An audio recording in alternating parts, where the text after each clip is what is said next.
akataraka kahereze kufurwa kutwara ntarabin ko kariyo kareta ho utikiriza na hagati yaba mu mbashubuzi hamwe na kanso ya Kitagwenda Town Council. Abantu bagira ngo ahiba batwire ntare ne town kandi abaruko baguraho nubace ubwo hatemshuburo yabe badubirire.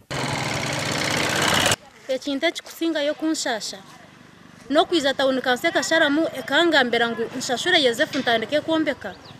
dena habiro bishatu ekagarike kasharamu ngo yemfurwire namazire kwereza Yozefu sente zanje ejesha hanimba buza nkatawune kanso bayemera bangambera ngo esente zimpire Yozefu nzumuhirombe bandabera jo arbo bampire go ahead. None sasa munonga ahabwe nsaramu ya kanso eyesaziremu etabandize kwize nyuma ekasangwe kareba o egito kitugamba kugira ngo ntufuruka ninga tukufuruka Nyorand Road abashubuzi timba binjire kandi nyine nshonga nabo sente zabo bazimpire ko bazimpire nazikoze se byanje baba ntibenda gukora tino unabinga baguma mu katare kabo bakoreremo urekora ababinge abe no yagarika kabashashura sente tunganye utinki zineze bampire nkaziri. Mukuru w'entebe ya Kashat Patrick Turyamureba yashobora wench kanso efurira kataraka umushore sente zukingana mito waronka 10 buri myaka 5 twe ungatauna kase negira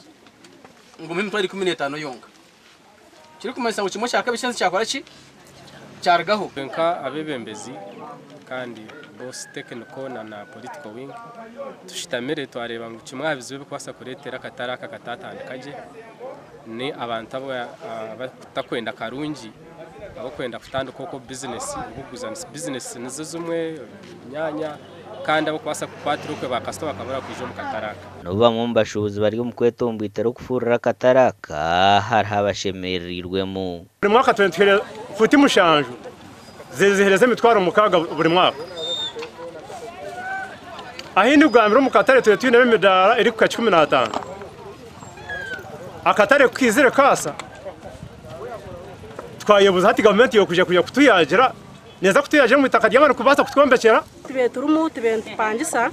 konko mbwira butumazire tukupangisa tibentu saba government kugira ngo etufundo mwanya merererwe nina masiko na yatira mudara gwanje mu byakatare mu government pasira umwanya gwa government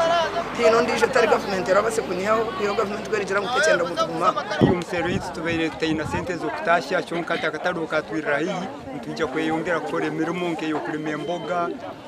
Gasha kwa Timothy Mushabe.